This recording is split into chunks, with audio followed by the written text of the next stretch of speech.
आखिर क्यों कहते हैं डॉक्टर भीमराव अंबेडकर साहब को दलित जाति के लोग भगवान, और क्या है दलित जाति का इतिहास?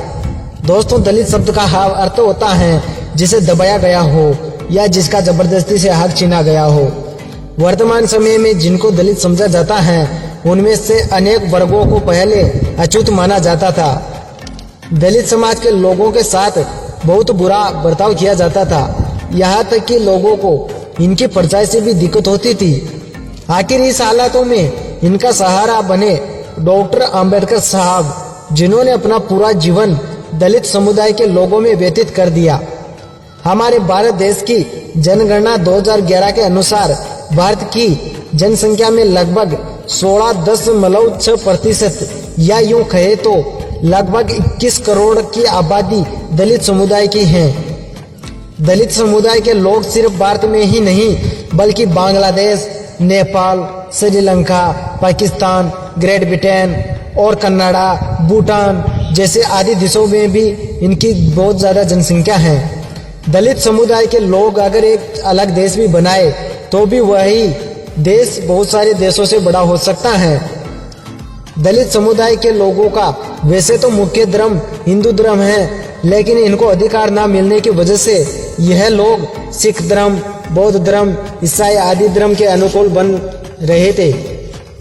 भारत में दलितों की कानूनी लड़ाई लड़ने का जिम्मा सबसे सशक्त भारतीय संविधान के निर्माता और भारत रत्न डॉक्टर भीमराव अंबेडकर साहब ने उठाया था। डॉक्टर अंबेडकर दलित समाज के प्रणेता हैं। डॉक्टर अंबेडकर साहब ने दलितों के लिए अपना पूरा जीवन लगा दिया उनको अधिकार दिलाने में। बाबा साहेब अंबेडकर ने सबसे पहले देश में दलितों के लिए सामाजिक, राजनीतिक और आर्थिक अधिकारों की पैरवी रखी थी। दोस्तों, बाबा साहब एक ऐसे व्यक्ति थे जिनको सभी ज्ञान था। कोई भी व्यक्ति इनके आगे या पीछे बोलने की हिम्मत नहीं रखता था, क्योंकि ये उनको ऐसा जवाब देते थे जिनकी वजह से वापिस ही नहीं बोलते थे। इन सबके बावजूद अंबेडकर साहब ने हार नहीं मानी और समाज के निचले तबकों के लोगों की लड़ाई जारी रखी।